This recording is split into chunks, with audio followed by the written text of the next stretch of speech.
Kita nggak boleh cuma hanya punya pemikiran pelayanan itu di gereja, itu yang mempermuliakan Allah. Salah. Dengerin, yang ngelihat kalian nyanyi di panggung hari ini cuma orang Kristen. Tapi yang ngelihat Anda kerja di luar sana mungkin banyak orang yang bukan anak Tuhan. Dan disitulah mimbarmu yang sesungguhnya. Anda nggak bisa rajin berdoa tapi nyolong. Rajin berdoa tapi malas, gak bisa. Imanmu tidak boleh diskon kerja kerasmu. Justru orang yang beriman itu dia percaya bahwa upah itu datang dari Tuhan. Orang yang punya iman itu kerjanya sungguh-sungguh. Soalnya dia tahu dia kerja tuh buat Tuhan bukan buat manusia. Amin. Jangan taruh imanmu pada slip gajimu. Bu Heni gimana mau rajin? Males lah, gaji cuma segitu-gitu, gak pernah dapat lembur. Listen, kalau engkau punya iman, engkau akan bekerja dengan rajin. Kenapa? Engkau tahu Tuhan sudah menentukan bagianmu yang akan jadi upahmu. Tema khotbah hari ini adalah tentang attitude. John Maxwell bilang gini, people may hear your words, but they feel your attitude. Amen. Tingkah laku itu penting banget. Saya mau kasih tahu Anda bahwa attitude is equally important as ability. Tingkah laku kita itu sama pentingnya dengan kemampuan yang kita miliki. Seseorang menjadi sangat hebat bukan hanya punya kemampuan yang luar biasa dalam hidupnya, tapi juga karena dia punya attitude yang baik. Katakan amin. Attitude adalah perilaku, tingkah laku kita, sikap kita terhadap orang lain ketika kita berinteraksi dengan sesama manusia. Cara kita bicara, cara kita bersikap terhadap orang lain. Kenapa penting punya attitude yang baik? Karena kita itu makhluk sosial yang kita gak bisa hidup sendiri, kita butuh orang lain.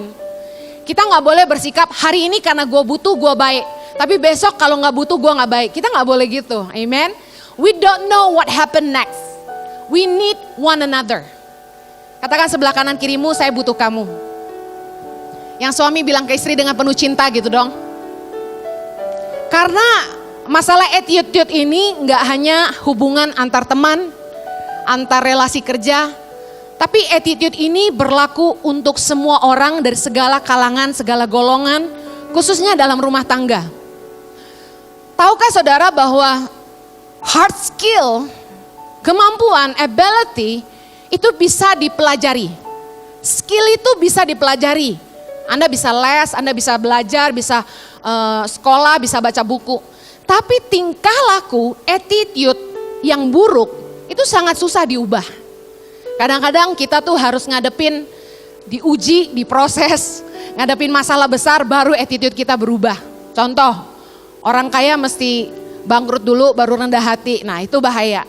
Saya berdoa kita gak perlu menghadapi masalah dulu baru berubah. Amin. Tapi pagi hari ini kita mau belajar sama-sama, kita mau jadi berkat. Katakan sama-sama, saya mau jadi berkat. Mari jadi teladan dalam tingkah laku kita.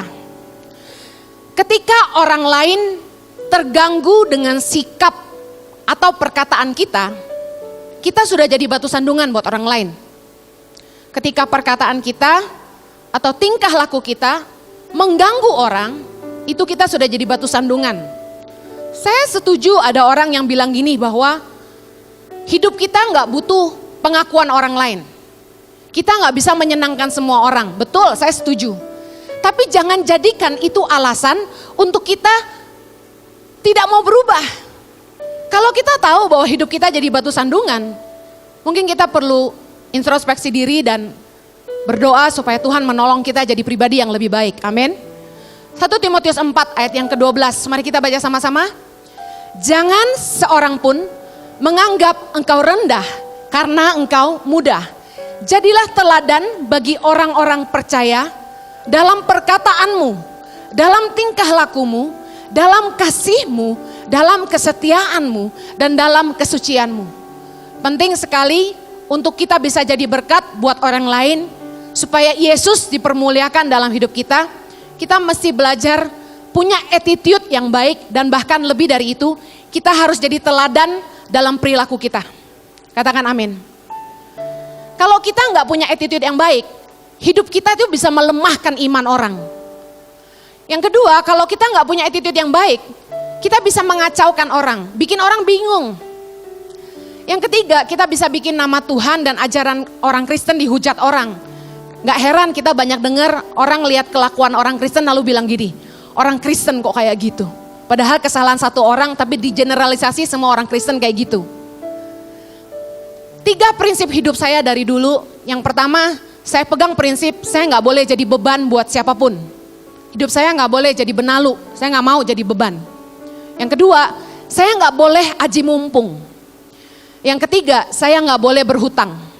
Nah, pertanyaan saya, apakah Anda punya prinsip dalam perilaku?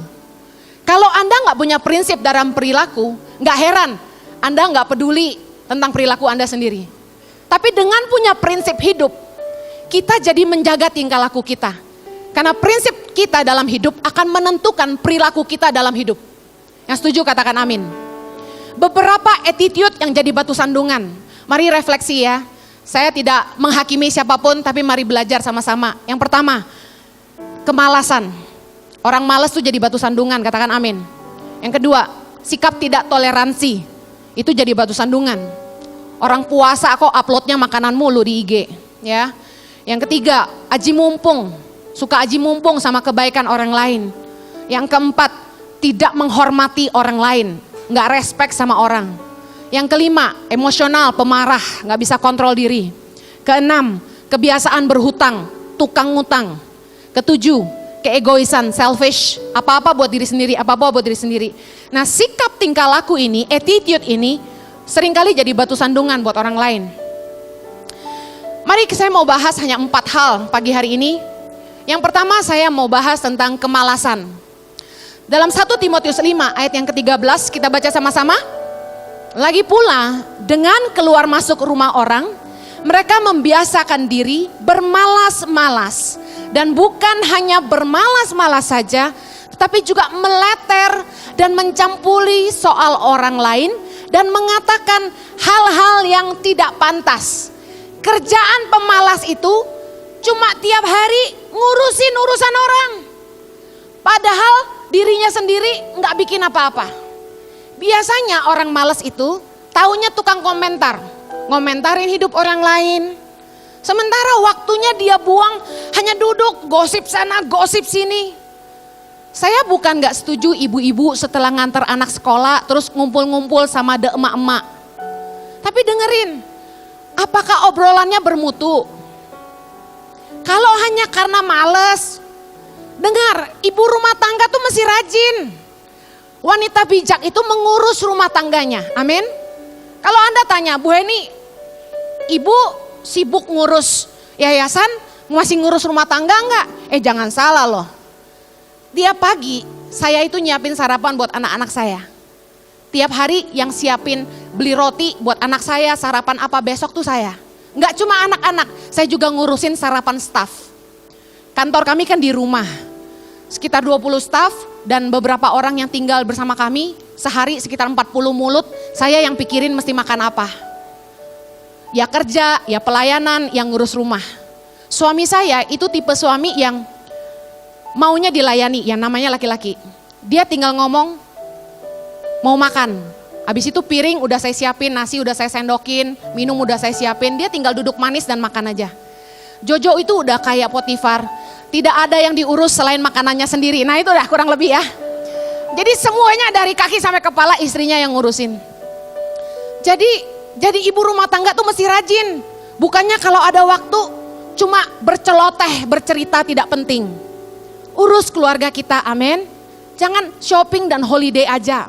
Kenapa jadi ngomong gini saya nggak tahu. Dengerin, banyak orang Kristen itu jadi batu sandungan karena gini. Karena kita ngomongnya di gereja kita nyebutnya orang Kristen ya, di luar mah banyak ya. Numpang di rumah orang, apalagi kalau holiday ke luar negeri. Kan kita nggak mau rugi kan nggak bayar hotel ya kalau ada kenalan ya. Kita tinggal di rumah orang. Pertanyaan saya, udah numpang gratis? Pakai listrik tahu diri nggak? Kan nggak nitip duit buat bayar tagihan listrik sama air. Mandi kira-kira nggak? Udah nggak ikut masak? Waktu makan bantu cuci piring nggak? Bantu bersih-bersih nggak? Saya tuh belajar banget, hidup tuh nggak boleh jadi beban. Jadi saya waktu tinggal di rumah orang, nah saudara tahu saya sudah 12 tahun pulang dari Sydney ke Indonesia, kita udah nggak punya rumah di sana. ada rumah mertua, tapi setiap kali saya pelayanan ke Australia itu cukup lama, 3 minggu sampai 4 minggu. Karena namanya tiket sekali jalan, gereja yang ngundang nggak mau rugi langsung banyak gitu ya.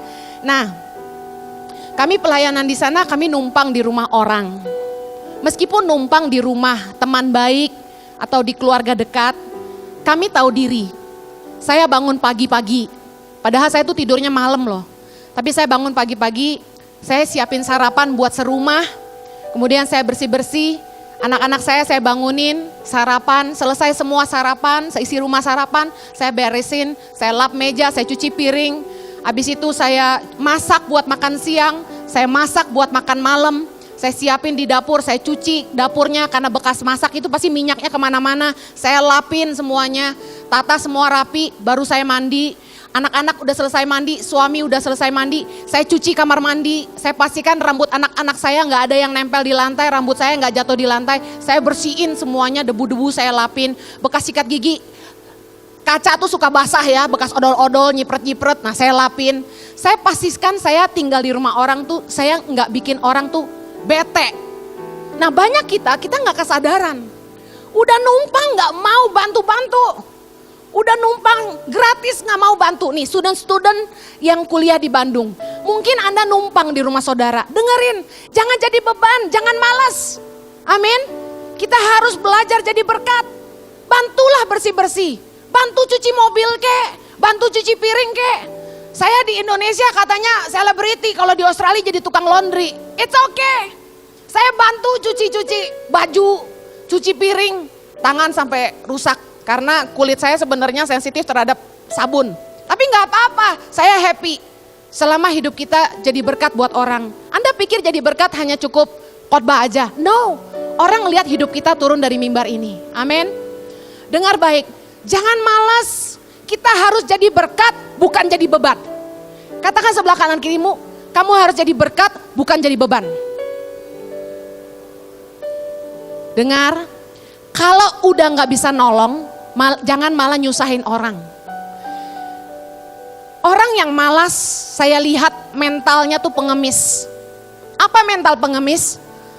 Ngandelin orang lain dan cenderung sukanya minta-minta.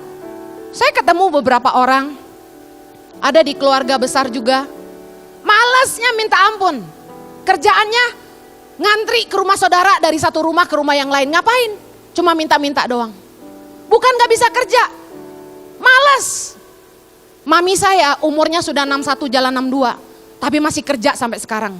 Jadi kalau ada perempuan yang umurnya baru 45 udah teriak, aduh udah tua, males loh. Dengerin, jangan jadi benalu atau parasit dalam hidup orang. Orang yang malas itu akan jadi beban. Kita lihat 2 Tesalonika 3 ayat 7, 8 dan 10. Sama-sama, sebab kamu sendiri tahu bagaimana kamu harus mengikuti teladan kami, karena kami tidak lalai bekerja di antara kamu, dan tidak makan roti orang dengan percuma. Tetapi kami berusaha dan berjerih payah siang malam, supaya jangan menjadi beban bagi siapapun di antara kamu. Sebab juga waktu kami berada di antara kamu, kami memberi peringatan ini kepada kamu. Jika seorang tidak mau bekerja, janganlah ia makan. Paulus mengajar kita, jangan makan roti orang dengan percuma. Jangan lalai bekerja.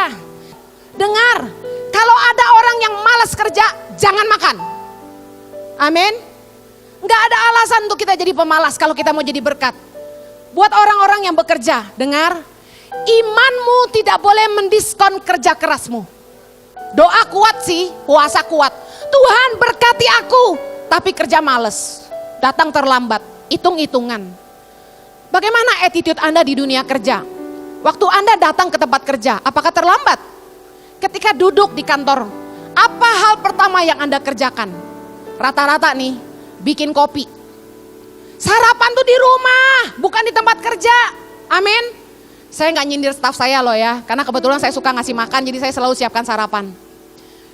Kemudian bikin kopi, duduk di meja, belum lagi mampir ke meja sebelah. Apa kabar bro? Gimana? Saham turun? Ngomongin yang gak penting. Balik ke meja, bukannya langsung kerja.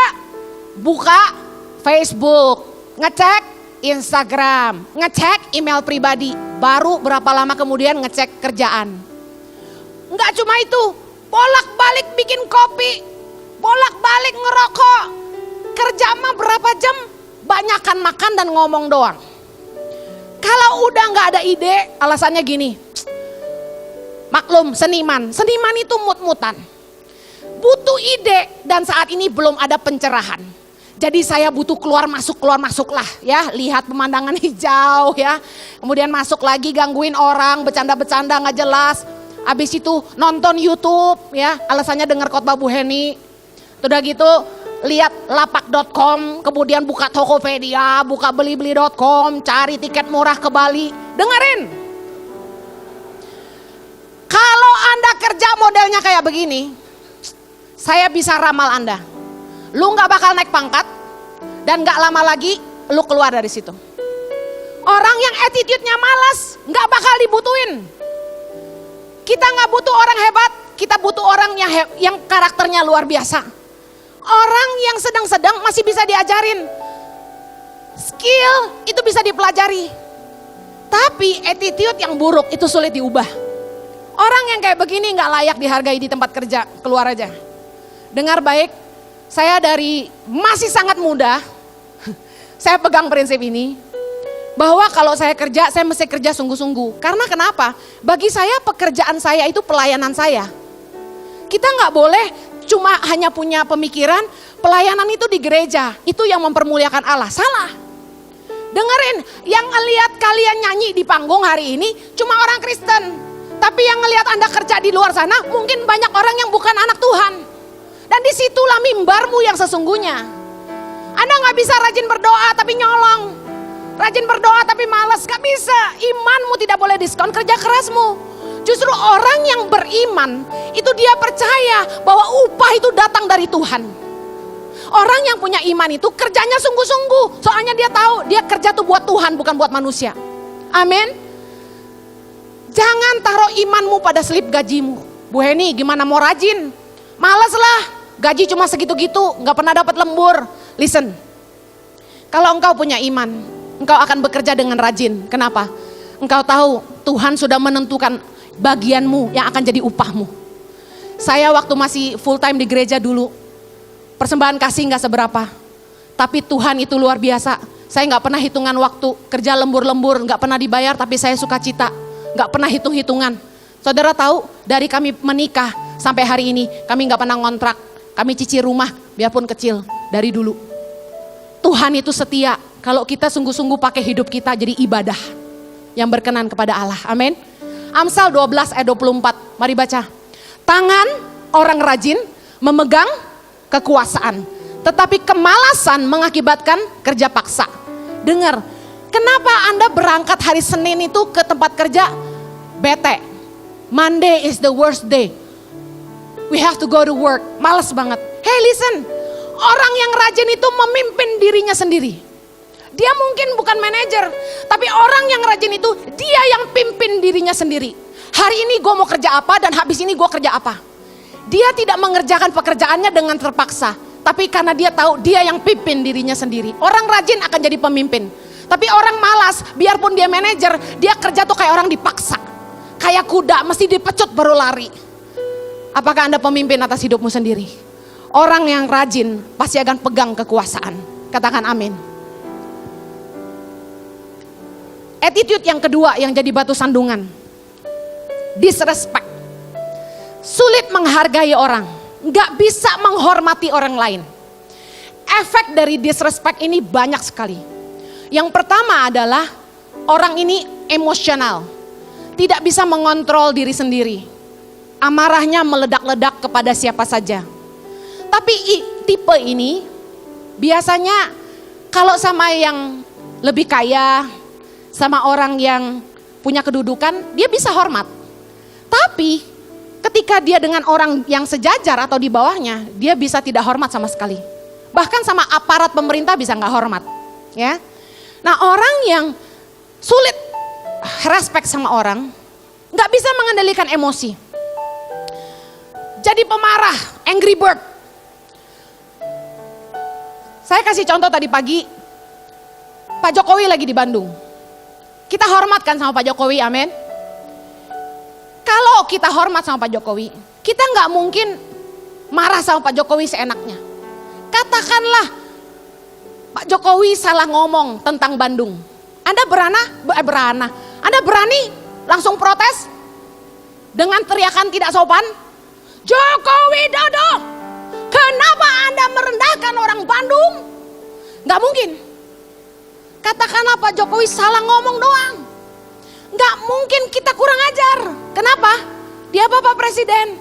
Kita paling cengengesan. Betul? Coba bosmu salah ngomong. Anda berani protes langsung? Si Bapak teh ngomong sembarangan. Jangan kurang ajar Bapak. Nggak mungkin. Karena itu atasan kita, kita respect. Tapi ini masalahnya sama orang yang nggak bisa respect orang lain. Marahin orang seenaknya. Maki-maki orang seenaknya. Di jalan ditangkap sama polisi. Lebih galak dia. Buka kaca. Kenapa Pak? Kenapa berhentiin saya? Saya buru-buru mau ke gereja, ke CLCC. Telat saya. Nanti Bu Heni marah. Cepetan. Waduh, galakan dia. Bapak, Anda lewat garis tidak putus-putus. Mana gua gak lihat? Galakan dia. Dengar, attitude orang yang gak bisa menghargai orang lain cenderung pemarah dan emosional. Suami-suami yang gak menghargai istri sebagai teman pewaris tahta kasih karunia. Lihat aja attitude-nya. Istri salah ngomong dikit bentak-bentak. Istri salah ngitung duit dimaki. Gak menghormatin istrinya sama sekali. Kasar. Belajar dong kayak Kasemi yang lemah lembut sama istrinya. Haleluya. Gua tiap kali lihat Instagramnya dia muji istrinya melulu. Jojo, kapan kamu begitu? Haleluya, tidak mengeluh, hanya mensuggest ya. Orang yang tidak menghargai orang lain, itu suka membeda-bedakan orang. Kalau kaya baru dia sopan, kalau sama yang miskin ditekan. Aneh, sikapnya seperti orang punya dua kepribadian. Kalau ngelihat tante-tante yang bawa Hermes, sama rambutnya berdiri gede banget, ya, pakai baju yang bagus banget, pakai kalung yang Chanel, ya, mewah. Kalau datang ke gereja, silakan, kursinya ditarikin. Giliran yang datang cuma pakai celana pendek, pakai kaos, lecek, jalan gak pakai tas, masuk aja, gak dilihat. Dengar baik, kita gak boleh beda-bedain orang. Belajarlah hargai semua orang. Amin. Sikap disrespect kita akan membuat kita jadi batu sandungan buat orang. Firman Tuhan bilang gini, orang miskin berbicara dengan memohon-mohon, tapi orang kaya menjawab dengan kasar. Dengar, jangan mentang-mentang kita punya uang lebih, kita kasar sama orang yang gak punya. Amin. Kita gak lebih benar dari siapapun. Hargailah semua orang. Disrespect yang berikutnya, punya penyakit tidak tahu toleransi. Namanya juga gak respect. Mana punya toleransi? Lagi bulan puasa, upload Instagram foto lagi makan, foto yang enak-enak lagi, apalagi tengah malam mengganggu orang yang lagi diet. Gak toleransi. Terus dengan alasan, gua kan gak puasa. Kita gak bisa gitu, amen. Sikap kita yang gak toleran itu akan membuat kita jadi batu sandungan. Dan bagaimana Tuhan mau dipermuliakan? Sebagai bos di tempat kerja, jangan bosi, ngerti bosi? Lihat firman Tuhan 1 Petrus 5 ayat 3, sama-sama. Janganlah kamu berbuat seolah-olah kamu mau memerintah atas mereka yang dipercayakan kepadamu, tetapi hendaklah kamu menjadi teladan bagi kawanan domba itu. Matius 23 ayat 4. Mereka mengikat beban-beban berat lalu meletakkannya di atas bahu orang, tetapi mereka sendiri tidak mau menyentuhnya. Orang yang gak respect sama bawahannya biasanya akan jadi bosi banget. Kasar ngomongannya, ngatain karyawannya bodoh, taunya cuma merintah-merintah, gak punya toleransi. Pegawai udah lembur-lembur bukannya dihargai, malah dimaki-maki. Gak bisa toleran sama sekali. Suruh pembantu masak, mungkin pembantu buru-buru. Begitu makan ayam goreng, dalamnya masih ada darah dikit. Ngamuk, banting ayam ke piring, brak. Panggil tuh tukang masak. Istri tergopoh-gopoh naik ke atas. Mbak dipanggil tuan. Turun ke bawah. Kenapa kamu bikin ayam goreng? Nggak matang. Ngamuk, nggak jelas. Toleransilah dikit sama orang. Mungkin dia buru-buru. Kan toh bisa ngomong baik-baik. Mbak, ini nggak mateng. Tolong digoreng lagi. Bisa nggak? Tapi orang yang nggak bisa menghargai orang, tuh nggak bisa mikir perasaan orang lain. Dia nggak peduli gitu loh. Kita harus belajar jadi orang Kristen. Taruhlah orang lain di sepatumu gitu loh. Coba kita tuh ngerasain gimana hidup dia. Kita coba jadi, kalau kita jadi dia tuh kayak gimana. Kita berdiri di sepatu dia gitu loh. Enak gak sih dimaki-maki? Siapa sih yang mau jadi pegawai? Tapi listen, kalau memang engkau malas, engkau patut ditegur. Tapi ada beberapa atasan, bossy, result oriented. Yang penting kerjaan kelar, gak peduli karyawan belum makan. Kalau saya, pertanyaan yang selalu saya tanya ke karyawan saya, semuanya saya selalu tanya, udah makan belum? Selalu saya tanya itu. Begitu dia bilang, belum bu, makan dulu, udah tinggalin kerjaan, makan dulu. Satu hari kami packing barang-barang bantuan buat Palu dan Donggala. Itu lembur staff saya 2 hari 2 malam. Packing barang bantuan, naikin ke truk karena ngejer, kita sempat ngalamin masalah lah ya dalam pengiriman. Kasihan sekali mereka.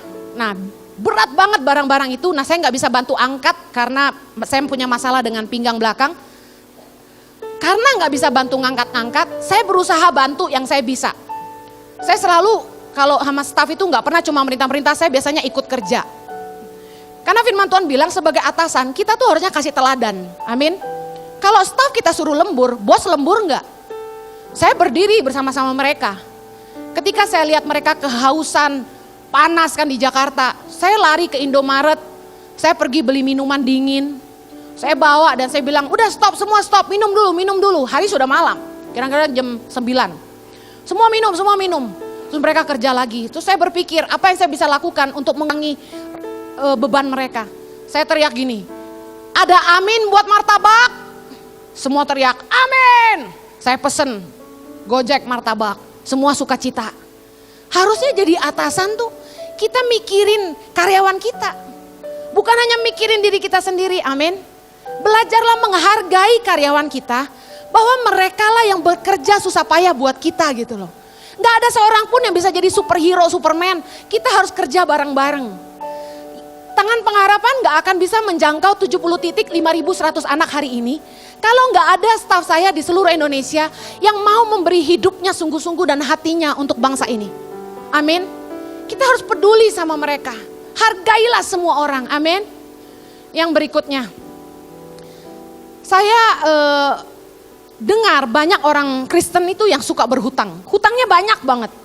Nah, saya ingin tanya, di CLCC, berapa banyak saudara yang pernah dihutangin orang Kristen terus gak dibayar? Angkat tangan. Nah, dengar.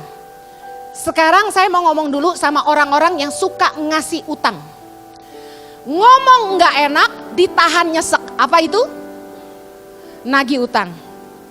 Amsal 22 ayat 26 bilang, jangan engkau termasuk orang yang membuat persetujuan dan yang menjadi penanggung hutang. Boleh gak sih bantu orang? Boleh. Tapi dengar, jangan beri hutang itu kalau engkau gak tahu untuk apa hutang itu. Hutang itu ada 2. Yang pertama good debts, hutang yang baik. Yang kedua bad debts. Hutang yang baik itu pinjaman yang dimanfaatkan untuk modal kerja, modal usaha, investasi yang sifatnya menghasilkan penghasilan tambahan dan membuat orang yang meminjam bisa membayar kembali, punya kemampuan untuk paying back, membayar kembali. Itu hutang yang baik. Contoh, ada pengangguran, teman kita nganggur, dia nggak punya modal, dia pengen narik Gojek, tapi dia perlu DP buat cicil motor. Nah, Anda boleh bantu orang kayak gini, ngerti ya maksud saya? Tapi bad debts, hutang yang buruk adalah pinjaman yang dipakai untuk kemewahan dan untuk dihabiskan. Contoh, pinjam duit buat liburan ke Jepang, udah jelas salah. Gak punya duit kok liburan. Yang kedua, pinjam duit buat nyekolahin anak di sekolah yang mahal. Kenapa orang itu suka berhutang? Yang pertama, keinginan lebih besar dari kemampuan. Maunya banyak tapi kemampuan gak ada. Ini yang bikin orang suka berhutang. Roma 13 ayat ke-8, mari baca sama-sama. Janganlah kamu berhutang apa-apa kepada siapapun juga, tetapi hendaklah kamu saling mengasihi. Sebab barang siapa mengasihi sesamanya manusia, ia sudah memenuhi hukum Taurat. Firman Tuhan berkata, jangan berhutang kepada siapapun juga. Karena kita akan malu-maluin Tuhan. Anak Tuhan kok suka ngutang. Dengar baik, prinsip saya, mendingan jangan makan daripada saya utang. Kalau nggak mampu, jangan beli. Wanita-wanita yang nggak bisa mengendalikan diri dengan shopping, ini nasihat saya. Jangan gesek kartu kredit terus, karena begitu tagihan datang, Anda akan ribut dengan suamimu. Gimana caranya engkau tidak berhutang? Jangan ke mall. Serius. Pertama, jangan ke mall. Kedua, jangan buka shopping online. Jangan follow butik-butik di Instagrammu. Engkau pasti tergoda. Yang suka makan, jangan follow food IG. Katanya mau kurus, tapi ngeliatannya pork chop, mie, porky. Aduh, kayak gitu-gitu. Anda akan makin nafsu untuk belanja, nafsu untuk makan. Gampang banget kalau Anda mau terlepas dari kebiasaan berhutang. Anda cukup mencukupkan dirimu dengan apa yang ada padamu. Amin. Berusaha jangan lihat keluar terus. Coba belajar bersyukur sama apa yang Tuhan berikan dalam hidupmu. Percayalah bahwa kalau engkau terlepas dari hutang, hidupmu akan jauh lebih berkualitas. Dengar, orang yang berhutang itu biasanya dimulai dari kebiasaan buruk, yaitu kebiasaan minjem barang orang. Kebiasaan meminjam itu beda dengan meminjam. Orang bisa meminjam karena kebutuhan mendadak dan dibutuhkan saat itu, tapi bukan untuk dibawa lama tapi dikembalikan. Contoh, saya tiap kali saya sharing firman Tuhan, saya lebih senang pakai pointer. Soalnya saya yang menguasai materi saya dan saya mau kemana saya bisa atur sendiri. Tapi karena saya katakan tidak bawa, saya pinjem sama multimedia pointernya. Nah, ini meminjam, it's okay, karena butuh saat ini. Tapi kebiasaan meminjam tuh begini, dia punya sih sebenarnya, tapi dia seneng aja pinjem barang orang. Kenapa? Soalnya beda sama dia punya gitu loh. Saya pernah punya teman perempuan, nginep di apartemen saya waktu di Sydney. Dia punya baju, kita tinggal sekamar. Tapi tiap hari baju saya, sepatu saya dipakein sama dia. Saya lihat di lemarinya banyak baju, banyak sepatu. Tapi dia pakai baju saya terus, dia pakai sepatu saya terus. Yang suenya kakinya sama size-nya. Paling menyebalkan sama orang yang hobinya minjem barang. Dan yang paling parah, udah minjem gak balikin. Ayo, kapan terakhir Anda minjem barang orang dan Anda gak balikin? Itu kebiasaan yang sangat buruk yang akan membuat Anda jadi batu sandungan buat orang. Ada 7 jenis tukang utang menurut duitpintar.com. Ini lucu, mari kita baca. Yang pertama, si inisiatif. Pengutang si inisiatif ini teladan. Tukang ngutang teladan.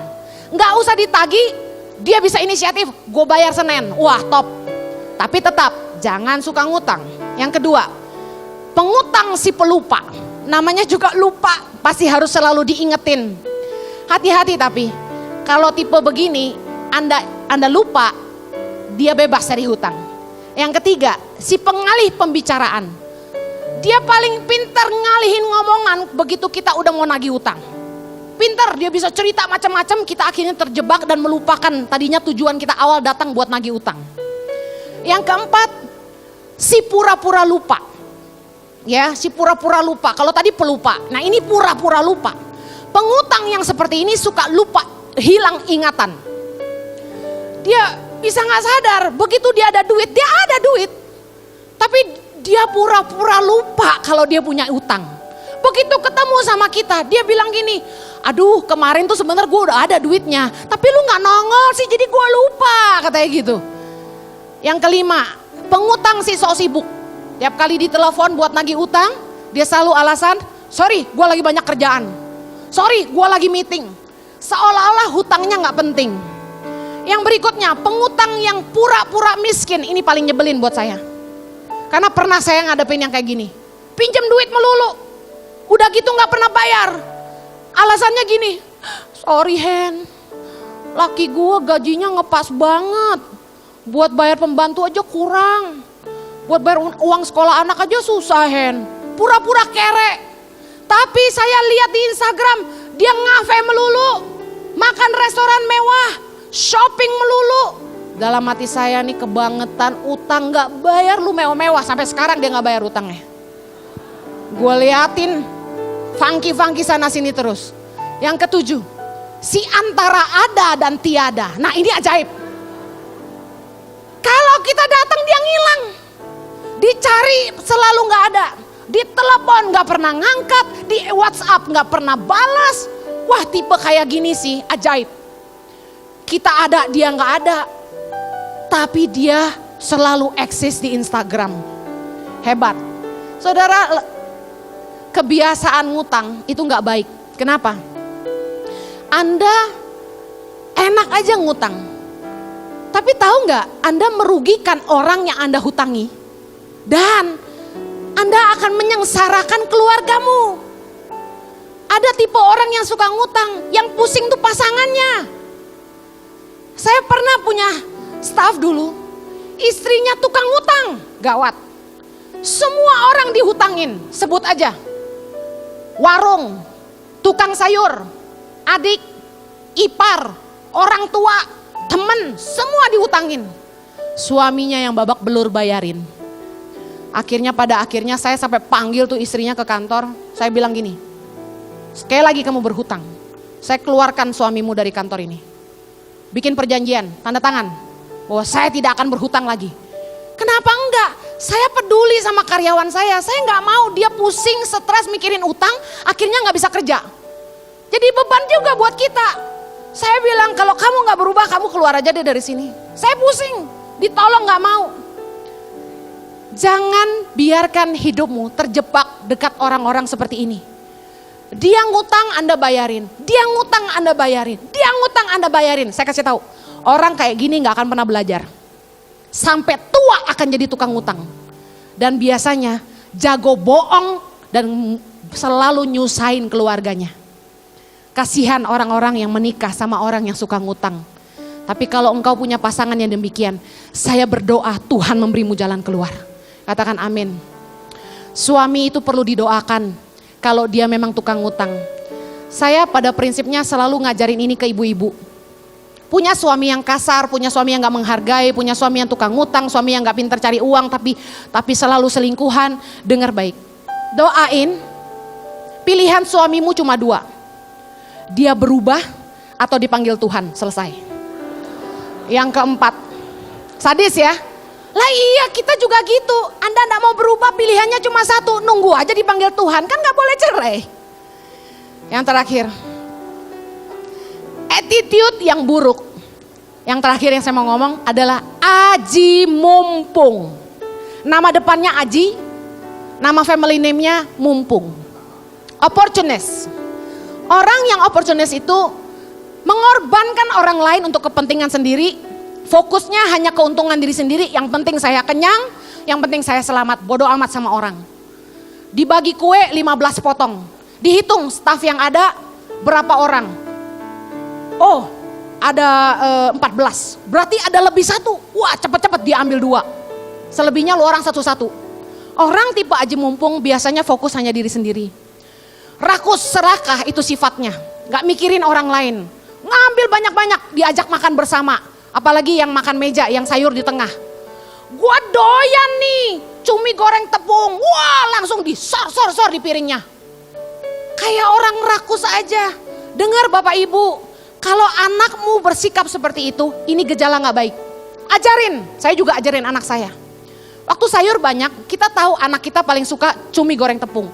Dan dia cenderung angkat tuh piring, taruh di piring dia semua. Bener kan? Paling enggak dia sisain sedikit. Kasih tahu gini, bagi-bagi sama orang lain. Jangan takut habis. Kalau habis, mama pesan lagi.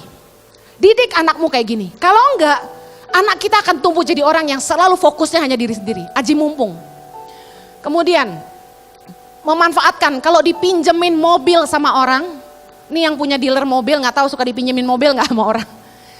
Udah minjem mobil orang, balikin gak dicuci, bensin gak diisi, ditabrakin lagi. Dengar, tipe aji mumpung kayak gini, orang bakal kapok pinjemin kita, betul? Saya pernah waktu di Bandung dipinjamkan mobil, Juni 2006, kami dipinjamkan mobil Avanza tahun 2004. Saya sama Jojo komitmen, kita akan rawat baik-baik mobil pinjaman orang. Karena kita udah berterima kasih sekali, kita gak punya mobil dipinjemin. Saudara tahu, saya sama Jojo tiap kali servis itu mobil, selalu di dealer Toyota. Harganya kan lebih mahal. Dibanding bengkel biasa, pasti jauh lebih mahal di bengkel Toyota. Tapi saya sama Jojo komit, kita mau track record servis mobil itu bagus. Supaya orang yang minjemin mobil seneng. Kita rawat baik-baik, kita asuransiin, kita rawat baik-baik. Tuhan tuh luar biasa. Firman Tuhan ini jadi ya dan amin dalam hidup kami. Lukas 16 ayat 12, baca sama-sama. Dan jikalau kamu tidak setia dalam harta orang lain, siapakah yang akan menyerahkan hartamu sendiri kepadamu? Belajarlah setia dengan barang orang. Saudara tahu apa yang kami alami? Mujizat terjadi. Kami awalnya dipinjamkan, tapi akhirnya Avanza itu diberikan kepada kami. Karena Tuhan mempercayai kita dengan apa yang dia beri. Amin. Tuhan tuh luar biasa. Yang berikutnya, orang yang oportunis itu mentalnya kere. Mental gratisan. Kalau makan sama teman gak mau bayar. Memanfaatkan hubungan. Kita makan rame-rame. Dan biasanya sesama teman tahu siapa yang paling kaya. Udah kayak gitu tuh biasanya. Yang kurang kaya gak mau bayar. Kan dia paling kaya, udah biar dia yang bayar. Dengerin, ini mental aji mumpung. Attitude yang buruk sekali. Kita dipanggil untuk jadi berkat. Kita harus memberkati. Firman Tuhan bilang gini, terlebih berkat memberi daripada menerima. Saya biarpun makan sama orang kaya atau yang lebih kaya dari saya selalu berusaha bayarin. Saya sempat beberapa hari yang lalu breakfast sama CEO Sogo. Karena teman orang tua saya. Begitu breakfast, dia mau bayar. Dia bilang, Hen biar saya bayar. Oh enggak Ci, jangan, saya panggilnya Ci. Jangan Ci, enggak, saya yang bayar. Sok kaya ya. Tapi dengerin, kita gak boleh dipandang rendah hanya karena kita hamba Tuhan. Siapa bilang hamba Tuhan kere? Amin Pak Semi? Gue bayar. Saya makan sama temen yang punya pabrik kelapa sawit. Saya bayarin. Jangan pernah aji mumpung sama orang hanya karena alasan, oh dia lebih kaya dari gua. Amen. Nah yang paling parah tuh gini. Sekali-kali dibayarin gak masalah sih. Tapi kalau selalu harus dibayarin itu jadi masalah. Amin. Saya pengalaman hidup saya. Dari saya remaja, saya sama Jojo, kami kan pacaran dari umur, ya nggak boleh, pokoknya dari muda banget ya. Ntar jadi teladan yang buruk lagi. Kami pacaran tuh lama banget. Nah dari kami sangat muda, kami tuh hobi bayarin orang makan. Di Australia tiap kali makan, kami selalu traktir teman-teman. Bukannya kami punya lebih, tapi kami pikir cuma seminggu sekali abis gereja, masa gak mau dibayarin. Saya bayarin teman-teman. Oh kaya banget Bu Heni. Enggak, saya percaya bahwa kalau kita menabur kita, Tuhan pasti pelihara kita juga gitu. Saya bayarin teman-teman. Sayangnya beberapa orang Kristen di antara kami itu ngelihat saya sama Jojo suka neraktir, mereka aji mumpung. Tiap kali makan sama saya gak pernah mau bayar. Jangankan makan, nonton bioskop aja gak pernah mau ganti tuh duit tiket. Gue bilangin ya, sekali-kali sih gak masalah. Tapi kalau selalu begitu jadi masalah. Jangan ketemu gue lagi. Ya iyalah. Keterlaluan kita dimanfaatkan. Kita kan hamba Tuhan. Beberapa orang tuh gak ngerti kalau harusnya ketika punya kesempatan memberkati hamba Tuhan itu ada berkat tersendiri. Sayangnya beberapa orang suka manfaatin hamba Tuhan. Gue bilangin aja, sampai enek saya ngelihatnya. Hen makan yuk, ayo. Tapi saya udah tahu, pasti nggak mau bayar semua. Nggak ada yang mau bayar. Lama-lama saya jauhi. Karena buat apa kita dimanfaatkan? Kita dalam berteman harus mengerti bahwa kita harus jadi berkat. Jangan selalu maunya diberkati, amin. Hukum mutualisme itu berlaku. Kalau Anda tidak jadi berkat buat orang lain, Anda hanya menerima berkat, dengerin. Anda cuma jadi benalu buat dia. Hubunganmu tidak akan jadi berkat buat orang itu. Yang terakhir saya tutup. Amsal 23 ayat 1 sampai 4. Saya pernah bahas ini di khotbah yang lain, tapi penting sekali kita ulang. Karena banyak orang suka lupa ingatan. Ya. Amsal 23 ayat 1 sampai 4. Baca sama-sama. Bila engkau duduk makan dengan seorang pembesar, perhatikanlah baik-baik apa yang ada di depanmu. Taruhlah sebuah pisau pada lehermu, bila besar nafsumu. Jangan ingin akan makanannya yang lezat, itu adalah hidangan yang menipu. Jangan bersusah payah untuk menjadi kaya, tinggalkan niatmu ini. Secara cepat 7 hal saya mau bagikan. Yang pertama, kalau Anda diundang orang makan, tolong tahu diri. Diundang tuh biasanya datang sendiri atau sama pasangan. Jangan diundang 1, datang 10. Belum lagi anak Anda 3, susternya 3 juga. Yang benar aja. Yang berikutnya, yang ngundang harus pesan duluan. Karena pada prinsipnya yang pesan duluan itu yang bayar. Kalau Anda diundang orang makan, Anda ngomong gini, saya ikut aja. Karena sopan santunnya mereka akan tawarin mau makan apa. Tapi saran saya, attitude yang benar adalah Anda berkata begini, saya ikut aja. Tapi kalau ditanya ada alergi apa, yang ngomong aja, kalau enggak Anda mati nanti. Ya jadi ngomong, tapi dengar, yang pesen yang bayar, tahu dirilah, amin. Berikutnya, jangan pesen menu yang lebih mahal dari yang ngundang. Kalau yang ngundang pesen soto ayam, Anda nggak boleh pesen sop buntut. Semua orang juga tahu sop buntut lebih mahal. Kalau yang ngundang pesennya pasta, Anda nggak boleh pesen steak. Jelas itu nggak etika. Nah, kalau yang ngundang pesennya mie goreng, that's it. Nasibmu cuma segitu. Nasi goreng, bihun goreng, kue tiaw goreng, nasi goreng, gado-gado. Udah itu aja yang Anda boleh pilih. Karena Anda paling banter, standar etikanya adalah gini. Anda pesan sama harganya dengan yang ngundang, itu udah paling top. Yang ngundang pun attitude-mu harusnya begini. Pesanlah yang paling mahal supaya orang yang diundang pilihannya lebih banyak. Amin. Haleluya. Saya nggak ngomong gini karena mau diajak makan loh ya. Yang keempat, jangan aji mumpung. Mentang-mentang makan di restoran teman, di restoran ipar, di restoran mertua, saudara. Panggil, tolong panggil manajernya, panggil bosnya, panggil. Mau ngapain? Minta diskon. Ya ampun, jangan aji mumpung, jangan memanfaatkan hubungan. Anda cuma boleh makan gratis kalau itu saat pembukaan, itu pun kalau Anda diundang. Tapi kalau makan di restoran teman, tolong bayar dong. Makan aja minta diskon, gimana sih? Malu-maluin Tuhan. Yang kelima, etika pesen minuman. Kalau yang ngundang gak pesenin Anda minuman yang ajaib-ajaib, ya tahu dirilah. Pesen yang paling murah yaitu teh panas tawar. Di restoran Padang rata-rata gratis. Tapi katakanlah Anda nggak bisa minum teh, Anda haus dan pengen air putih. Lihat juga botolnya apa. Kalau botolnya disentil bunyi kling-kling, itu mahal bos. Perrier, Equil itu lebih mahal. Mendingan lu minum Coca-Cola aja. Coba kita jujur, giliran makan bayar pakai duit sendiri. Anda bawa air botol dari rumah kan? Kayak saya. Kenapa giliran diundang orang aji mumpung banget? Pesannya 2, air putih dan jus. Heran. Yang keenam, kalau diundang orang makan, hargailah orang. Orang tuh ngasih Anda waktu buat makan bareng, itu bukan dia kurang kerjaan. Dia kasih 2 loh, waktu dan uang. Jangan malah dagang, bangun hubungan. Jangan begitu di meja makan, Pak mau beli asuransi sama saya? Mau beli mobil sama saya? Bapak kalau mau jual rumah kontak saya, ini kartu nama saya.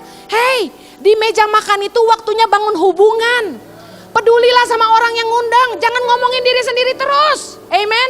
Terakhir, kalau ditraktir orang makan, no take away please. Udah ditraktir nggak tahu diri, Pak, bu, maaf bu, anak saya di rumah 3 belum makan juga. Tolong tahu diri. Attitude ini adalah masalah sehari-hari. Saya tutup. Orang-orang yang selama ini dimanfaatkan orang lain karena kebaikanmu. Ini pesan saya. Galatia 6 ayat 9 bilang, janganlah engkau jemu-jemu berbuat baik. Karena apabila engkau tidak menjadi lemah, engkau akan menuai. Kenapa ayat ini ada? Karena banyak kali orang baik itu capek nolong orang. Karena kebaikannya dimanfaatkan. Ini pesan saya, jangan jadi lemah. Percayalah engkau akan menuai. Teruslah berbuat baik kepada semua orang yang mau katakan amin.